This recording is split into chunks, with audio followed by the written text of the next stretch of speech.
You who don't know me, my name is Mohammed Ibn Ali. I'm a part of the Hub 71 mission. I lead on the value creation, focusing on the capital ecosystem, where I sit between the startups and our capital partners. For today's panel session, we have great panelists that joined us to share their insights. We have Dr. Bilal Balouch, who's a partner at Shuruk. Shuruk, for those of you who don't know them, they are maybe one of the first VCs to set up an ADGM and now has grown to have multiple offices in the MENA region with multiple funds between debt and equity. We also have a close partner from Nua Capital, who's Khalid Talhouni, who's a managing director of Nua Capital, as well as a very close partner to Hub 71, and again, one of the earliest VCs to set up and really continue to fuel the MENA ecosystem.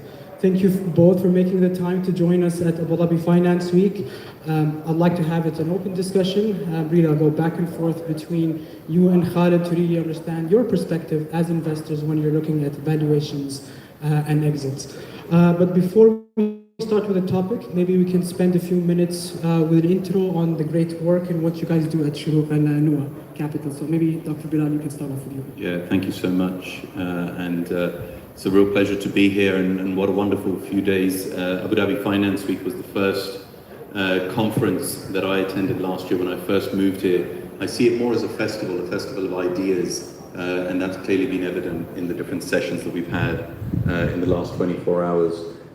So a bit about me very quickly. I'm an accidental VC. I come from a background in international politics and consulting, but in between that world and this one, I founded a company in Washington, which was in the market intelligence space called Inquire AI. So much of being a founder is being in the right place at the right time in terms of industry, stage, and the years during which I founded my company, which was a real boom for tech and venture. It was a great time to build a business, which I then scaled from the US to Asia, specifically Japan. At Shuruk, we are one of the region's leading early stage tech investors. We invest in fintech primarily. That's less to do with thesis and more to do with where some of the most exciting solutions are emerging in the region. But we're also investors in biotech, ag tech. For those of you that live here and have tasted Pure Harvest's delicious tomatoes and strawberries, we were one of the earliest investors in Pure Harvest. And mainly we're focused on B2B. As was mentioned earlier, we do private credit as well as venture capital, and have an ambition to be a multi-asset, multi-strategy firm, and it's a pleasure to be here. Thank you. Khalid? Thank you very much, and as Bilal said, it's a real pleasure to be here at Abu Dhabi Finance Week. It's always great to see old friends, and thank you to the Abu Dhabi Finance Week team in bringing this together. A little bit about myself and Nua Capital. So I've been in the early stage venture capital space for about 17 years. Set up Nua Capital in 2000. We set up Nua Capital, in 2020. Launched our first fund there in 2021. Before that, I'd been in the kind of VC ecosystem for a long time, mostly as an investor, focused on the GCC, North Africa, Turkey, and a little bit in Southeast Asia and Sub-Saharan Africa. Some of the companies invested in previously include Kareem, which I'm sure you all know, Mom's World, a Turkish company called Insider, which is kind of one of the biggest successes we've ever done. And then out to Abu Dhabi, one of the biggest successes I've ever done is a company called Jawakim, which is an early stage gaming company set up down the road in 2010, if you believe it. Sold to a Swedish game conglomerate for about 100x. So I think one of the first kind of big stories to come out of Abu Dhabi and 454, which is down the road from here. In 2021, as I said, we set up Nua Capital. We are primarily an early stage venture firm. So our bread and butter is seed to Series A. So we do tickets of $500,000 up to $3 million at entry, and then we follow on over time. We then also, similar to Shuruk, have a kind of private credit offering through a joint venture with another asset manager. And then we also do some late stage investing on a deal by deal basis. So we also kind of build syndicates around Series B and beyond. We're sector agnostic, so we look at anything that's disruptive, that has a large addressable market, and our kind of core focus is this geography. Thank you, Khalid and Dr. Bilal. I think today's discussion is really focusing on navigating valuations and exits, right? And I want to cover mainly two topics, right? When or what founders should be thinking from day one on exits, and how they should navigate to reach that exit, right? And I'll start off with you, Dr. Bilal. When should a founder really think of an exit, right, or valuation? Starting a business is already challenging. They're solving big problems.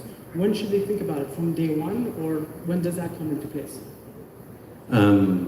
Look, this is a very important topic. Let me just put in a shameless plug that we at Shuruk recently brought together some of the leaders of the ecosystem here to talk about exactly this topic, mainly around exits, supported by ADGM, and we did that in conjunction with the London Stock Exchange. And the report is out now, as of a few days ago, on our website, shuruk.com, so do download it. To my knowledge, it's the first report of its kind that does a deep dive on what is needed for IPOs and exits, and how can we as an ecosystem fuel more of them in our region. The short answer is founders need to be thinking about exits right from the outset. And part of that is also to be thinking about how venture capital works. As a former founder and now being on the other side, one of the things that I think is, good founders think about the science of valuations, and good investors think about the art of valuations. And what that means is, as a founder, as you're navigating your journey and going into the market, you really need to think deeply about what is the mandate that's been given to the VC that I'm looking to have lead my round. Who have they raised capital from? What is the mandate of those LPs? What fund number is my investor on? What kind of time horizon are they looking at? And what do they expect in terms of returns on capital from the investments that they're making? Far too often, founders don't concretely consider those variables and think far more about their own performance, and can end up being quite inward-looking and within themselves. And so exits and how exits come about is very much important right from the outset. Now, given that the public markets here haven't thrown out as many technology IPOs that we would have liked, a big piece of that is going to be how am I positioned for an exit vis-a-vis an M&A. And so thinking very concretely about who your potential acquirer targets could be, who your potential merger targets can be, and not being necessarily explicit about that, but thinking that through and pegging that to how you think about your market size is absolutely crucial. Hopefully in the years to come, and hopefully in the very near term, as the capital markets here deepen, that should then also include your pathway to an IPO. So, hopefully we will see probably 3 to 5 technology companies going public in the next 18 months. We haven't even seen 3 to 5 in the last 10 years. So those are some of my sort of high-level reflections on how a founder can think about these variables right from the outset. And let me just add to that. I think I disagree slightly with that idea that founders should be overly concerned with exits. The exit is a byproduct of building a great company, rather than the other way around. So actually, I think for me, if I meet an early stage founder, especially early stage, as you go on along the spectrum of the development of a company, then that changes. If I meet a seed stage founder and he's talking overly about the potential exit opportunity, 9 times out of 10, that's a big red flag, because the principal driver of a successful outcome is really building a great business. You don't try to optimize your business for an exit or design it for exit. Sometimes you're able to do that, and some founders are able to pull that off. But that's not how truly great companies are formed, right? Great companies are formed when founders are obsessed with a huge problem that they want to solve in the best possible way. The exit is an investor concern. This is our concern. We worry about whether the capital markets are there, whether M&A opportunities are there, etc. And the founders should deliver that for us because we took the risk at some point. But the founders themselves being overly obsessed with the exit outcome versus actually building a great company is a major red flag. And I encourage founders that I think like that to say, really, are they really want to build a company or they want a big financial outcome? They should come together, but the path to it is starting with having a great business first, building a great business first, and then going from there. kind of wearing the investor hat, right? Because what we do early stage investors, investments. Do you put the exit opportunity a part of the due diligence, or this comes down later on? I mean, if a company is, it is part of it, but I think whether a company is exitable, quote unquote, I think forecasting that is very hard. I think again, going back to the kind of first principles idea, which is you want to invest in a company that has great founders, building a great product, solving a massive problem in a big market.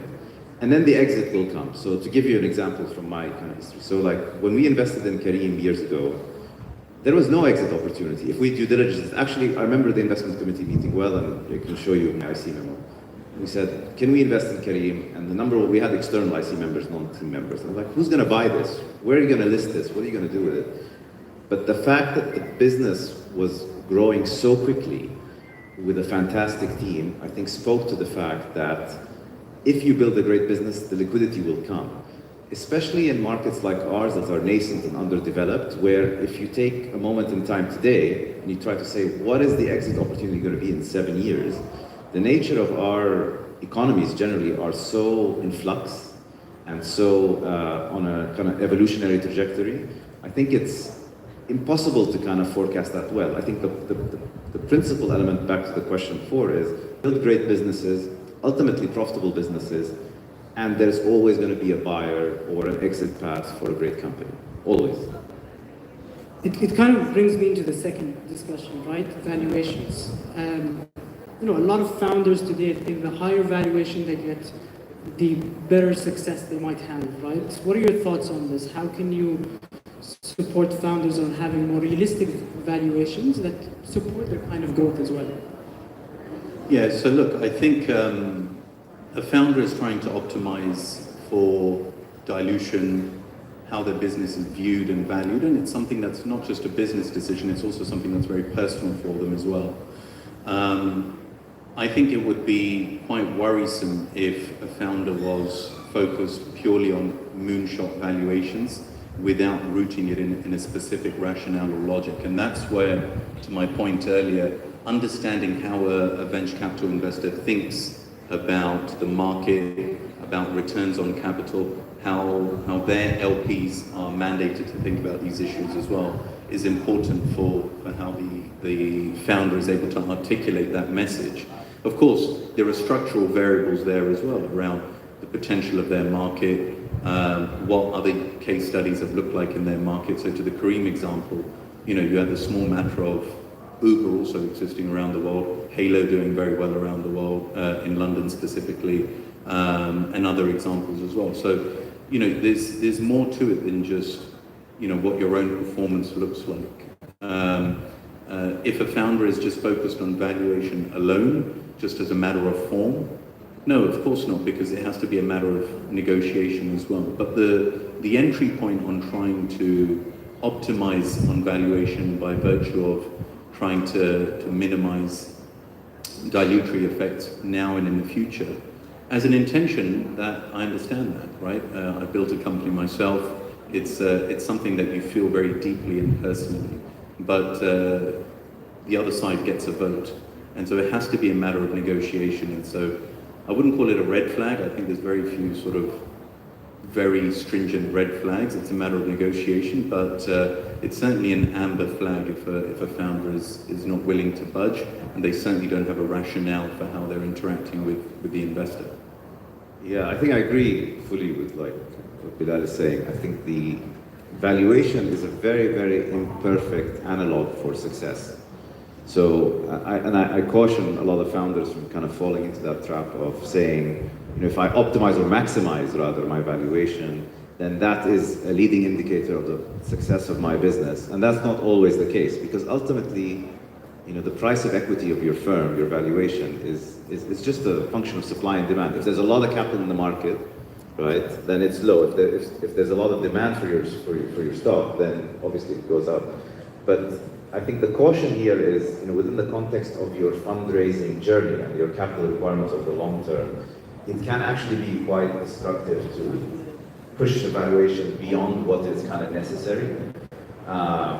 Because what it does doesn't account for fluctuations in the market over the long run. So if you're able in a kind of a period of high valuations generally in the market, push your valuation quite high, maximize for that, then that's great for you at the moment because you limited your dilution, you raised money, but it creates pressure on you 2 years down the line.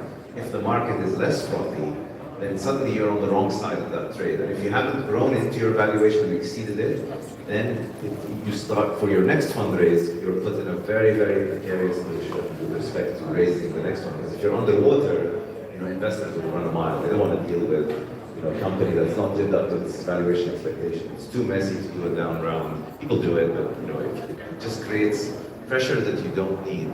So there is a balance here somewhere. And I think, yeah, just the principal element being not to think of high or relatively high, whatever that means, high valuation as a stand-in for success.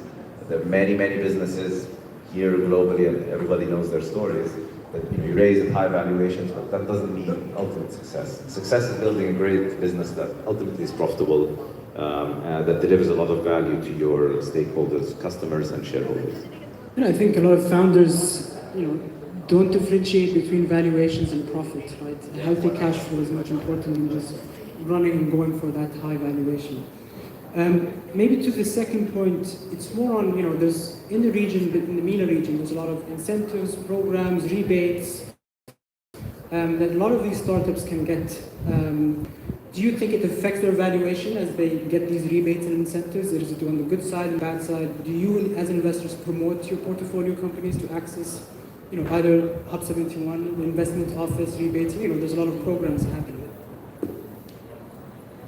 Yeah, I think I'm going to say two things at the same time. So I think on one level, I think these kind of incentive programs can be quite accelerated to a sector rather than a company. So I think of it like more if you want to kind of push electric vehicles, for example, you give rebates around kind of energy prices there, stuff like that. That could kind of help support an overall sector.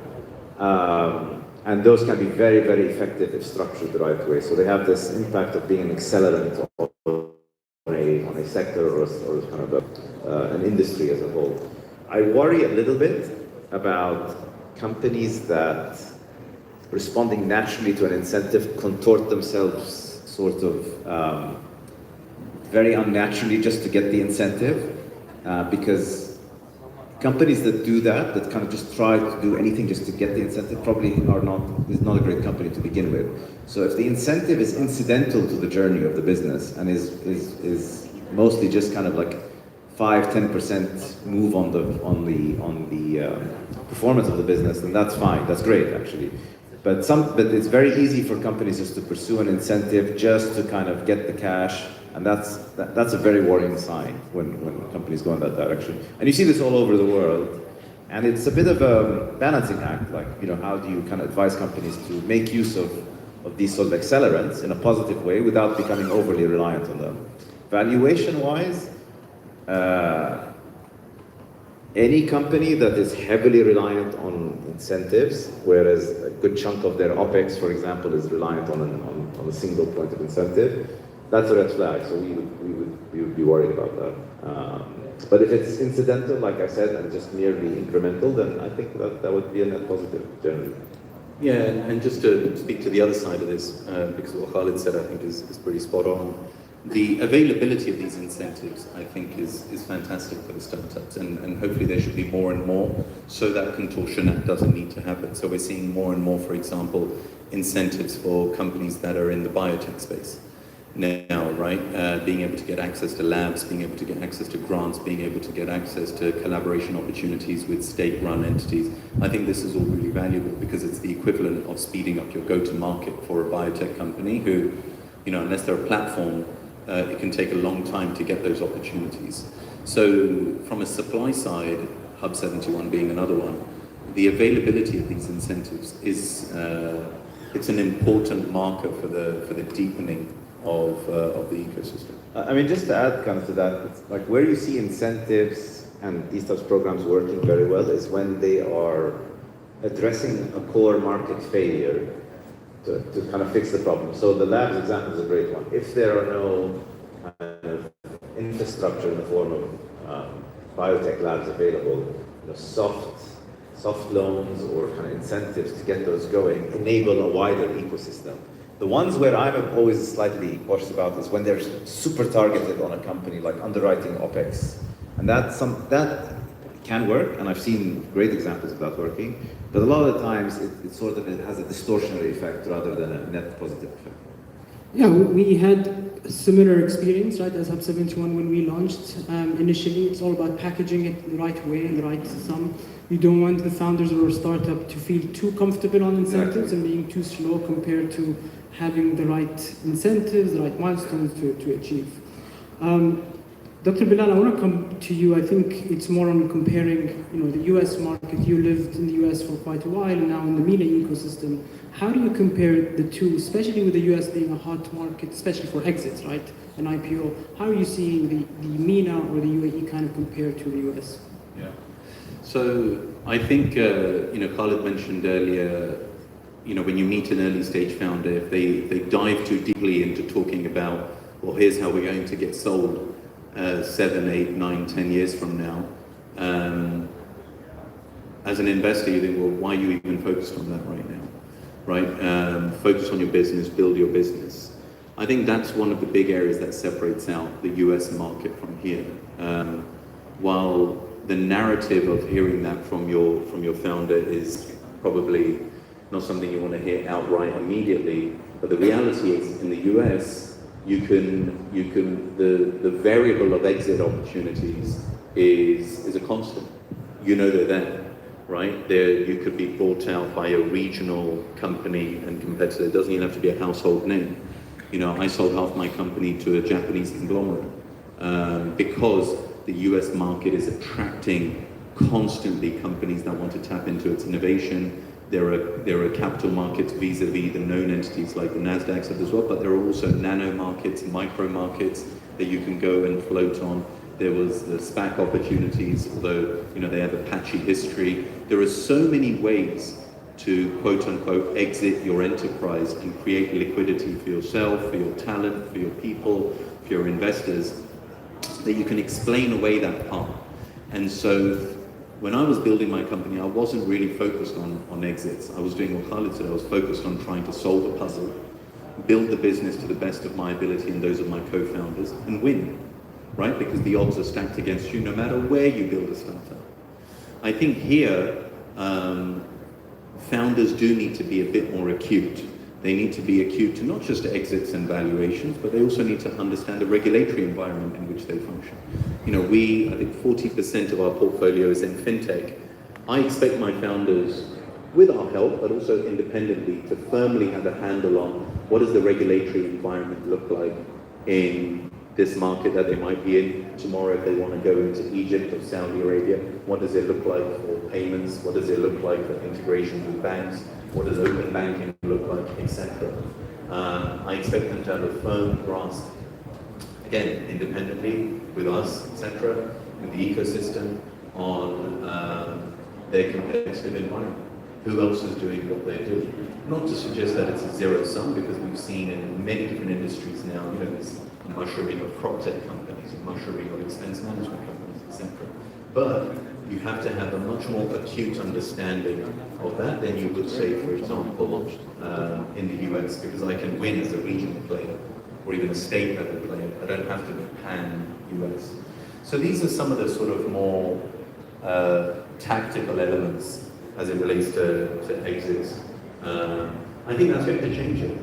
I think one of the big shifts outside of the changes on the sort of innovation pipeline side is the emergence of Saudi Arabia as well, right? So now you have a sort of a competitive environment when it comes to exchanges and capital markets in the region. You have options.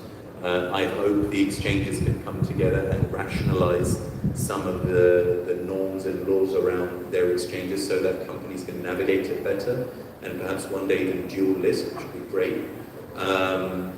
So I see it changing, but that's, as things stand, those are the sort of sharp contrasts.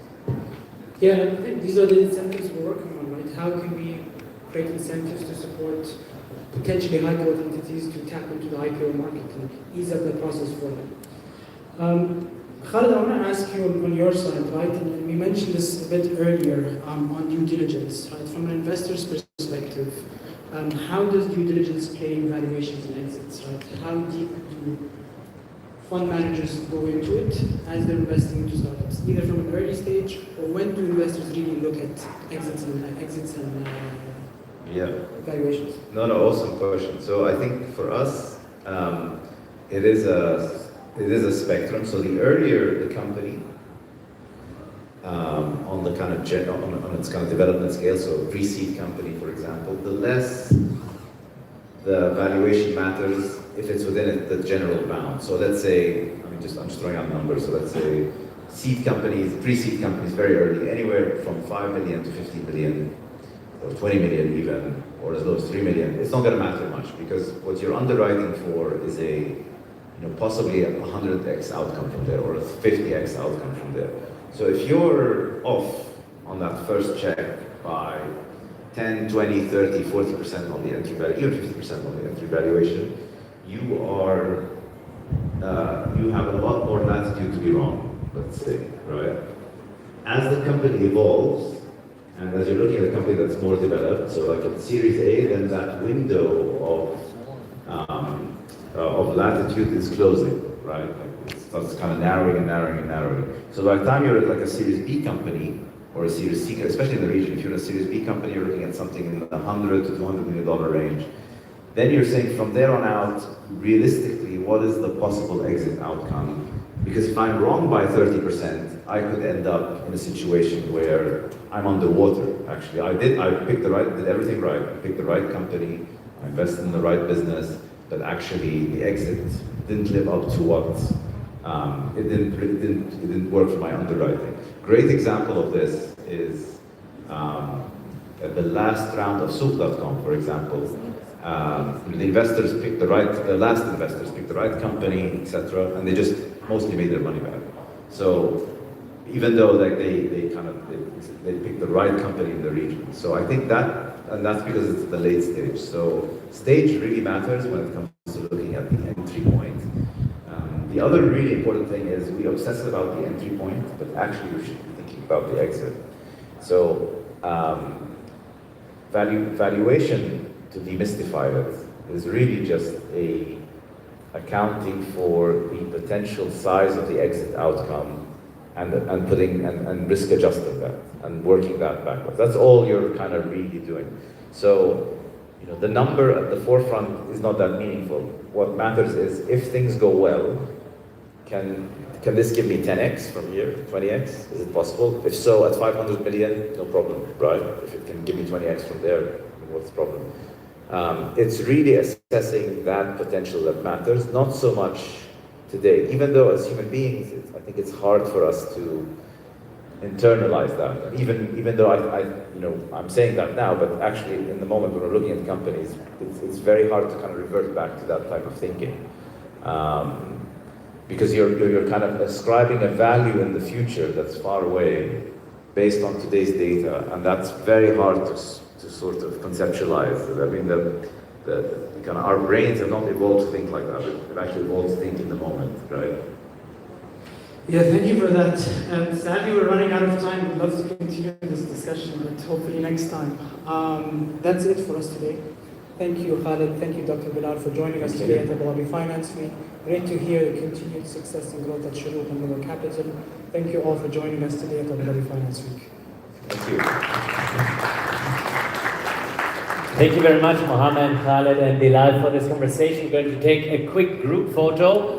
And while we're taking that group photo, I invite everybody from the back to come to the front. We've got really comfortable seats there, and you have the best view, and you get all the insights right away from the front. Because especially for all of the founders in the audience, it is now another crucial talk that you want to keep a close eye on. From valuation and exits, we're now moving on to super scaling.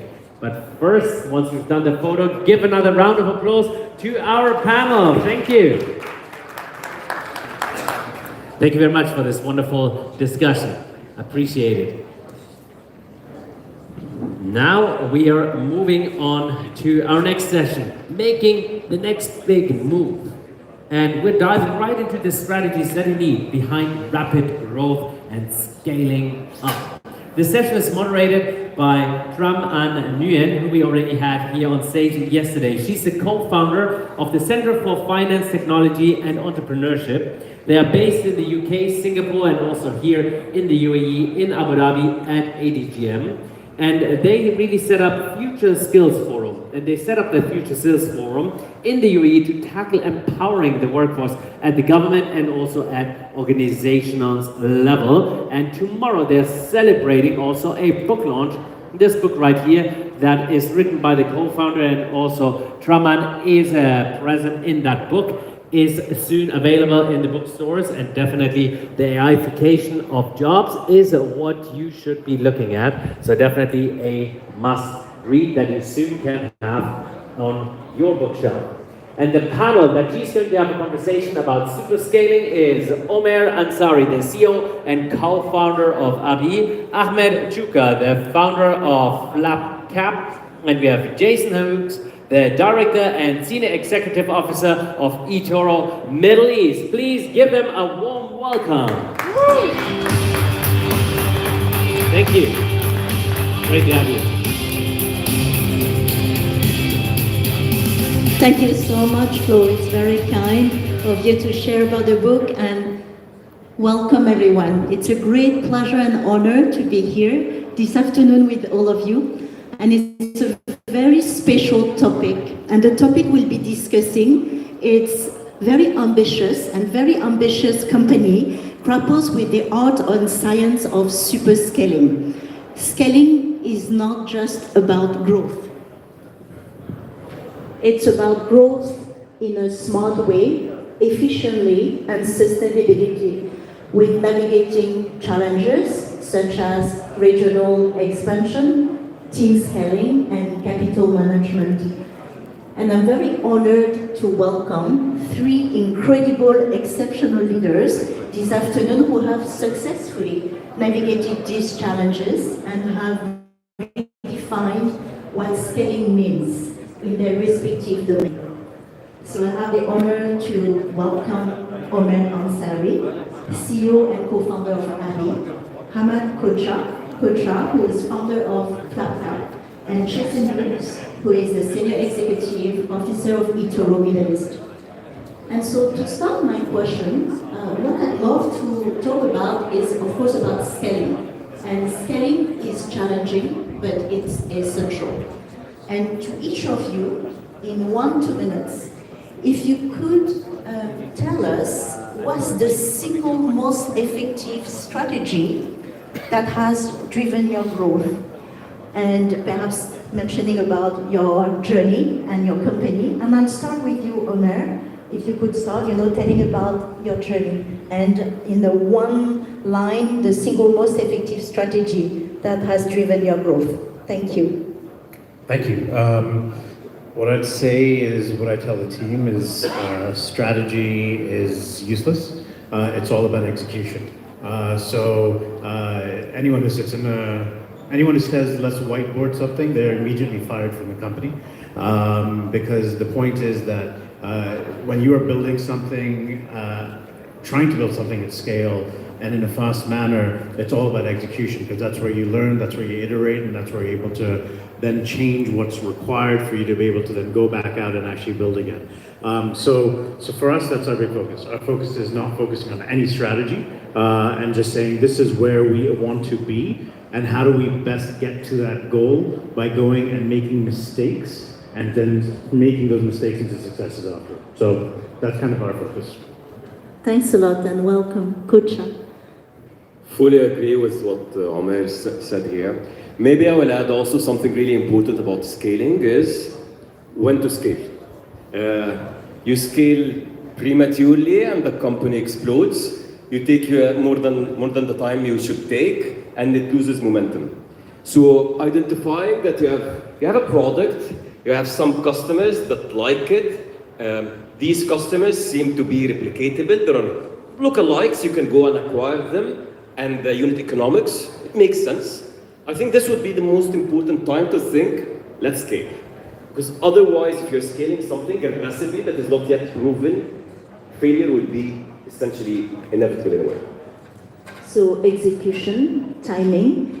Jason, would you like to give your views? Look, I think for eToro, we have a different perspective, but also quite similar at the same time. And particularly to Coach's point, if we look at the journey that we've done with eToro Middle East and the licensing decision to come and get licensed and join the ecosystem in the ADFW, that took place when we'd already developed a product, there was already interest, and it was more bringing it into the local market. And there was the opportunity to then grow and scale further within the UAE and into the GCC. And much to the point of having the product and the execution and delivery of that product rather than the strategy first. Thank you so much. I'd like to talk now about strategy and market prioritization, because you need to prioritize where you want to scale, how do you do it. And perhaps I'll start with you, Omar, because you started in Pakistan, and after a couple of years you moved to the UAE here and then to scale in the GCC. Could you tell us about regional expansion, bring unique challenges, and what has been your approach to capturing new markets effectively? Yeah, so we, before we went international, we made sure that we understood that we had a successful product first. And we've got two ends of the portfolio. And that's important before you go international. Going international, I won't say it's easy, but that's the easy part. But if you've got a bad product and you don't know how to execute that right, all you're going to do is have mass failure across different markets. So our focus was purely Pakistan at first. Understand the nuances of the product. Understand how NPL cycles happen. Make sure you get it into almost a box framework where you and your team is 100% focused and understands how this actually works. The next step then is saying, okay, now that I understand how this works here, and by the way, Pakistan, similar to like Egypt or Nigeria, are very difficult markets to operate in. So when you go somewhere else like UAE and Saudi, for example, it's much easier. So it allows you to not make the same operational mistakes that you made in your home country, but then also go into that country being able to scale much quicker. The next step of that is then specific for our industry. So we're in fintech and we're lending fintech. It is on regulation. We don't play the gray area when it comes to fintech. Our whole idea is have the open conversation with the regulator, get them to understand what you're doing. If there's not a regulation around it, that's fine. But trying to do it behind closed doors and then speak to a regulator after, I think is the worst way of being able to go into new markets. So I think the first conversation you have for a business like us is go speak to a regulator. This is what I've been able to do in other markets. This is what I want to do here. How can I do it? That's one part of it. The second part of it is in terms of partnerships. So when you enter new geographies, don't fool yourself thinking that you can come in knowing that market better than the local does. So we go in and we work very closely with partners that have been there for a long time and understand both the regulatory as well as the cultural aspects of the market so that we can localize product as well as make sure that we don't fall into any regulatory traps, and it allows us to scale from day one. So that's something, for example, over here right through Hub 71 in Saudi, we have Al-Raida as a partner over there for us to be able to scale the book and have access to an existing user base very quickly. So long and short of it is that make sure you understand you have a successful product first and then go international. Very good advice, thanks a lot. Coach, with FatCap scaling across the MENA region, how did you access which countries to target first, and what strategies prove most effective in navigating diverse regional markets? So, like we started off in Egypt, we were growing really nicely. However, Egypt's macro was a bit too tough, and honestly, we had for survival reasons, we had to find other markets, more stable markets, especially for our stage of the company, because we were not yet big enough to be able to access the funds needed if we didn't have enough of size. And at that point, we looked at the different geographical options around us in Egypt. we needed to find a place, of course, that has an economic opportunity, starts with it. And second, and more importantly, that it has a similar need, a similar problem that we're trying to solve for, and that there are many, or at least some similarities with the tech, the capabilities that we have built to be able to serve to these customers. So, and also, and this is also really important, and you need to find the path with the least friction. If you go for, if you go maybe a bigger opportunity, a bigger economic opportunity, but it will take years, maybe you cannot afford it.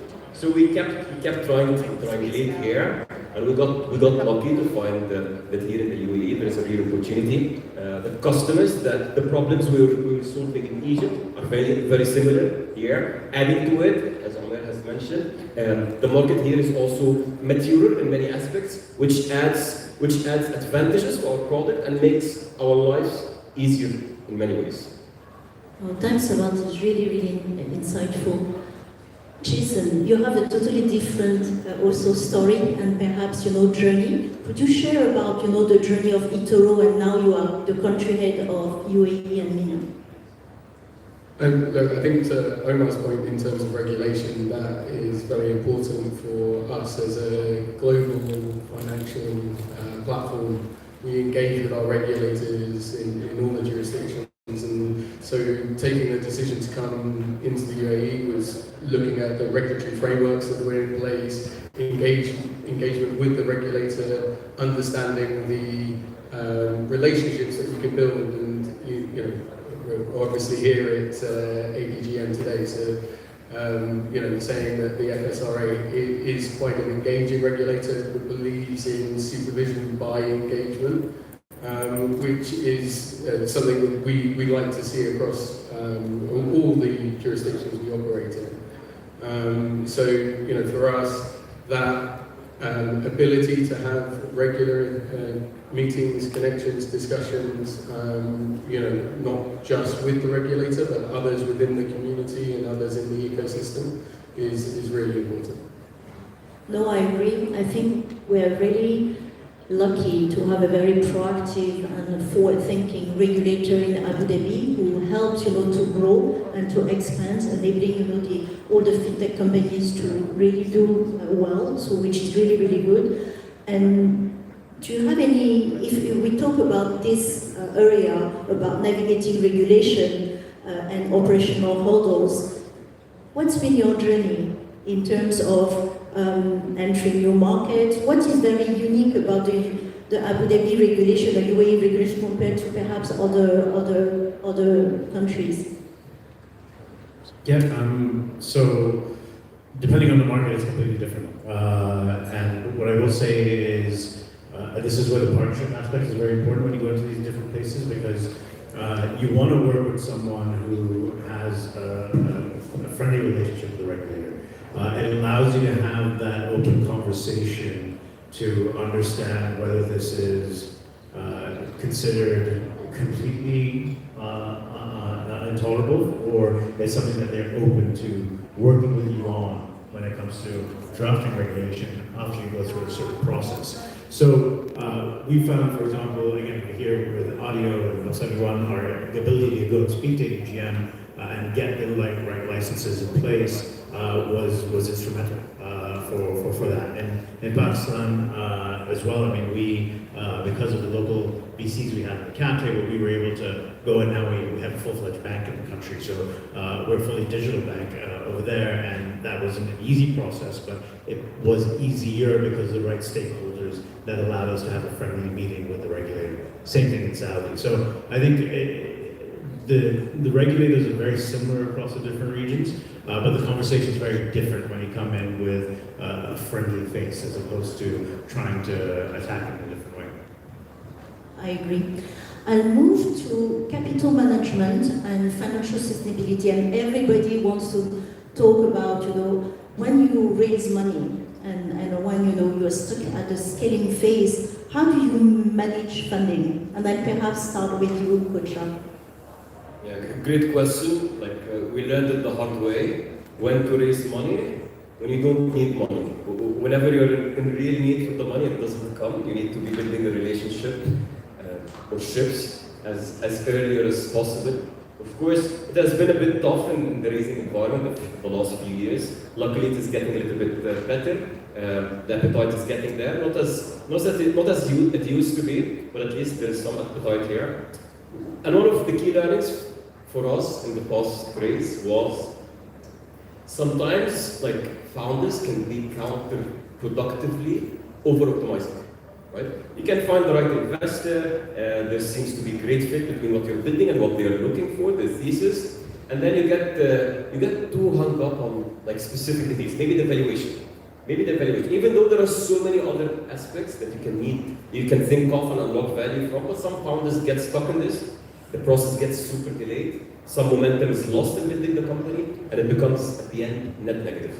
So sometimes, if you find the right partner, if you leave a little bit of money on the table, not something big, maybe 5%, just a little side to make sure that the other partner understands that you appreciate them, to get the conversation going fast, get the money and keep running, it will be a big net positive. Look, for eToro, it's a different journey. Right? We're part of a global group.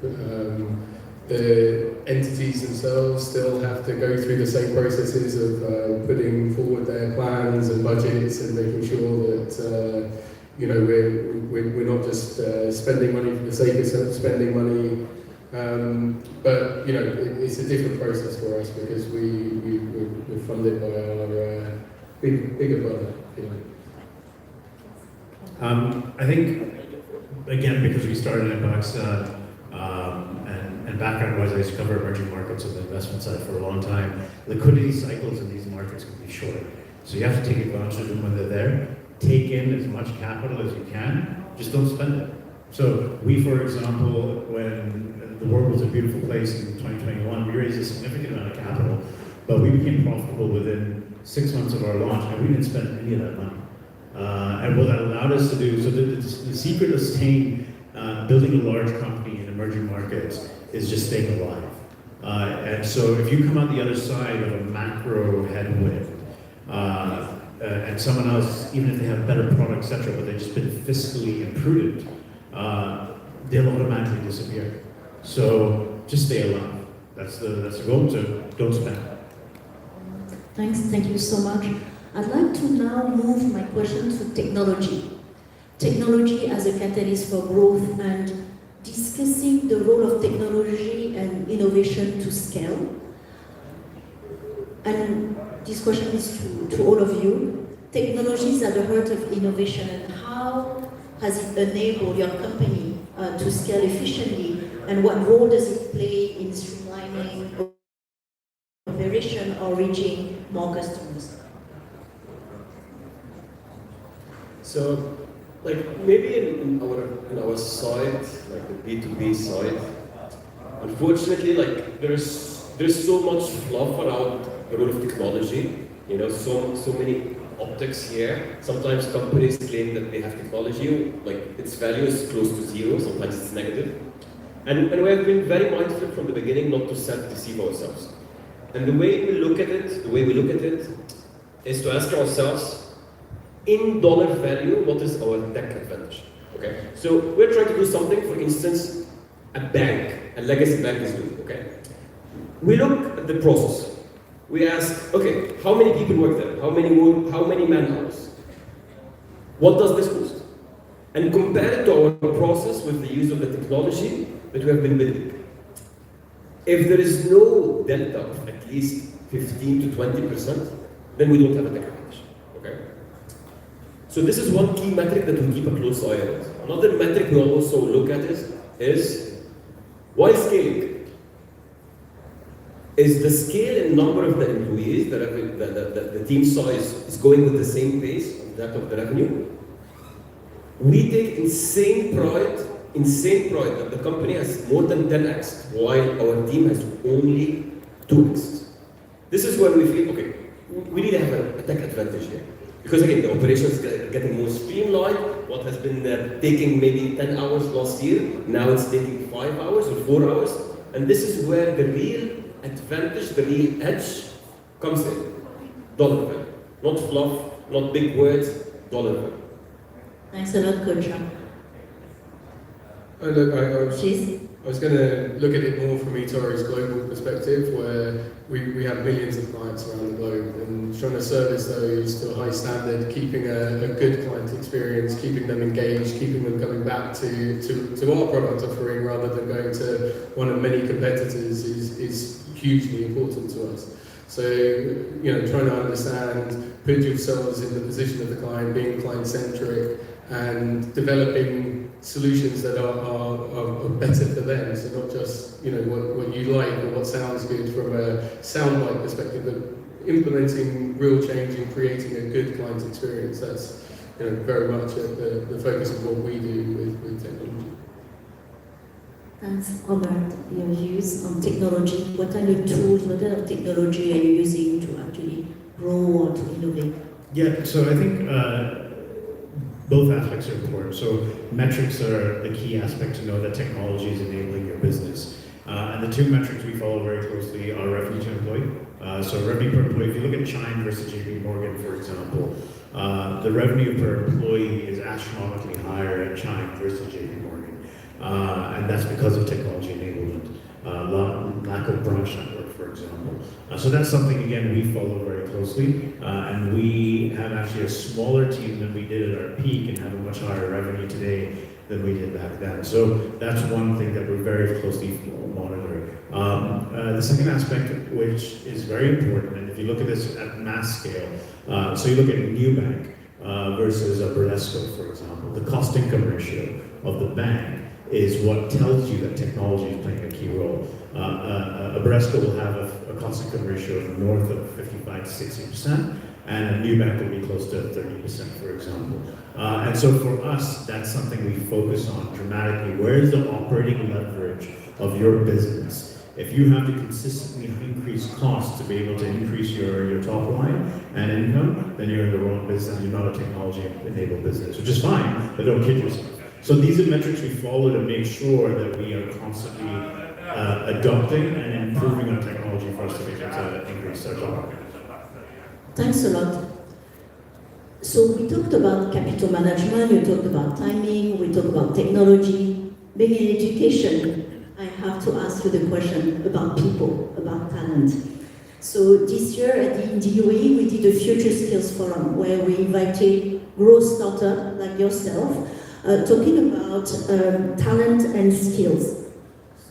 My question is, scaling at speed requires building strong teams and fostering leadership. What are the unique skills you are after, or what strategies do you use to attract and retain talent while scaling rapidly? And I'll perhaps start with you, Omar. So it's not easy, but it's not tough either. I think the attracting talent has not been a problem as of late. It's the right talent that you need to understand is what your cultural fit is. And that's something you need to understand very early on so that you don't go, and we made mistakes along the way and say, okay, we'll be a bit lenient when it comes to X, Y, and Z, but what you really want to do is think, this is our culture and this is who we want to attract in. So that's one part of it. The second part of it is constant innovation. So how do you, this is, again goes to the cultural aspect, is how do you make sure that all the way down everyone is incentivized towards innovation? So for example, what we've done is we've created an innovation kind of team, but everyone internally is actually incentivized should they come up with a new product. You could be sitting in customer success, for example, or in operations. This has nothing to do with product, but if you come up with a product and we then test that and it's successful, you actually have your salary linked to the revenues of that product. So what we make sure we do is incentivize importantly to make sure innovation is constantly happening. What that does automatically is that everyone is thirsty to be able to improve their skill set. So then we say, okay, we were lucky to go through YC, etc., where we have a huge community of companies that we can say, okay, what do you need? Who is your North Star? So in your role, who do you regard globally as a North Star in that field? And how do I get you them to be able to mentor you in some way, shape, or form? So the Endeavor Network helps us with that, for example. We're part of the World Economic Forum as well. That helps us. So a lot of these things really help us to be able to allow for shadowing to take place to build up your talent. Thanks a lot, Omar. Jason, do you want to add your? To Omar's point, cultural fit is massive. You know, we're now a global organisation with 1,500 people around the globe, and I've been building a small team locally that needs to fit into that much bigger machine. So understanding the dynamics of that, but also being able to ensure that the local dynamics work as well. You know, there's two sets of culture that you need to foster and grow. You know, I don't think there's no magic formula to it. I think it's sometimes a gut feel, sometimes it's interactions with individuals and understanding that you can work with that person in a particular way, and seeing how different departments will also interact. But yeah, cultural fit is massive. Cultural fit. Do you have any views, Coach? Maybe to add a point here, like you can think about getting the right people, like upstream and downstream. Upstream, I mean, for someone leading a company, if you put the right effort into hiring the layer underneath you, getting them the best, you solve upstream 80% of the future hiring problems, because they will be picking the right ones after them. Okay, so this is one. But of course, we need to be reasonable enough to understand, especially if you're moving fast, mistakes will happen. Okay, and the worst, and mistakes are normal. What's worse than making a mistake is not fixing it. So, and also like not only for the company, for the employee. If you have the wrong employee in the company, guess what? They will know it. They will go back at home feeling not very well at night. You know, their psychology suffers. I think it's inhumane to leave someone in the company if they're not a good fit for them and for the company first. So we don't shy away from letting go of the wrong people. We try to be as generous as possible within our means, you know, leaving at least 3 to 5 months experience. But at the end, mistakes have to be fixed if you do them wrong, and you need to make sure that the people at the top are the right people, or else it gets out of control. No, thanks a lot. Thanks a lot. I have my last question, but a very important one about future, about trends and opportunities. And so what would be your advice for looking ahead of the next 5 to 10 years with, you know, what you are doing? What trends and innovation will you see shaping how businesses scale globally, especially in your respective, you know, company and industry? And what would be your advice?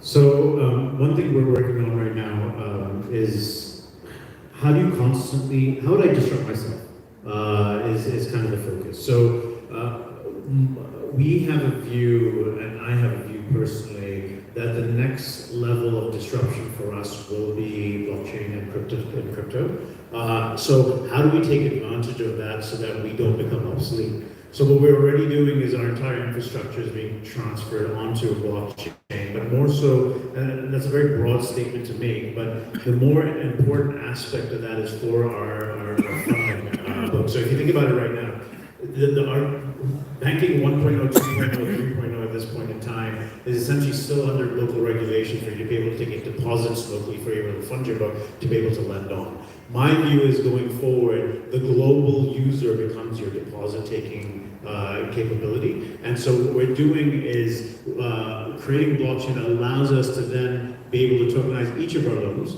And therefore, someone sitting in Kansas, for example, could fund one of our employees that we fund in Pakistan, where we're able to generate yield for them. So that's something which we're again pushing forward on, because I think going forward, our loan book is no longer going to be from local funding sources alone. It's going to be from off-ramp and on-ramp chains that we can take advantage of. I fully agree with Omer. My biggest worry at this point is how not to be disrupted. So we are supposed to be the disruptors in a way, but with what's happening in the AI and the LLMs, I believe personally that AI will be the biggest value creator in the next 10 years. And when we started FlapCap, this was FinTech 1.2. FinTech 1.2.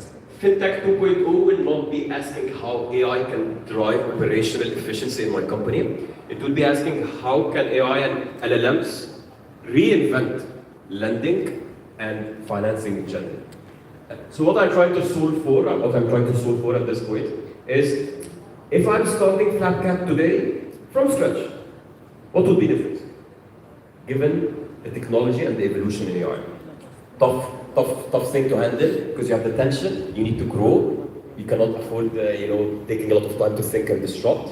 But on the other hand, if we don't disrupt ourselves, the new companies, we will be the incumbents for them and we will be sitting ducks. We will be sitting ducks essentially. Very good advice.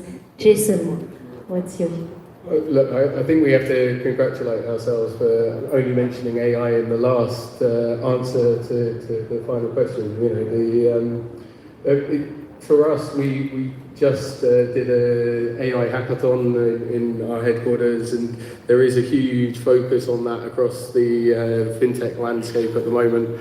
I think it's making sure that all areas of the business get covered because, if you're producing, for example, marketing materials with your AI solutions, but you haven't got your regulatory sign-off for your marketing compliance in place, then both parts of your business need to move together. So it's making sure that you've got it coming across your whole ecosystem and everything coming up together. But we completely agree, AI is one of the main areas of focus. So we have 1 minute left. Shall I challenge myself? Ask you one minute each. If you could offer one piece of advice, because some of them may be entrepreneur in the audience, what would be your advice to preparing to their next big move? What would it be? An advice to entrepreneurs? As in, to become an entrepreneur? Don't do it. Don't do it. I think to be an entrepreneur, you need to be to have this sort of dissonance in your mind. You need to be accepting that most probably will not succeed, but at the same time have this unrealistic belief that you will succeed.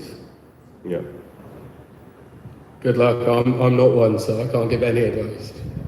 No, thank you so much. I think we've learned a lot. We covered a lot. I appreciate, your amazing, insightful knowledge, and thanks a lot for being with us. Thank you. Thank you very much. We're going to take a quick photo. Don't run away yet. Yeah, they love a good photo. It's going up online and we can all enjoy this moment. A great conversation. I truly enjoyed listening to this one. And we are definitely going to take a few of these moments with us over the next days as we continue here on the journey at Abu Dhabi Finance Week. We'll take that photo. You see, it's a proper photo that we're taking here. Not letting you guys easy off the stage. Give them a round of applause. Thank you so much.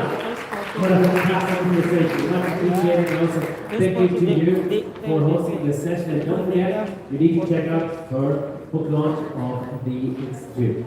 Now, we are looking into venture capital that is undergoing a transformation. But first, let me tell you what else is happening today. Not only do we have interesting panels, that's all to find, of course, is on the Abu Dhabi Finance Week app.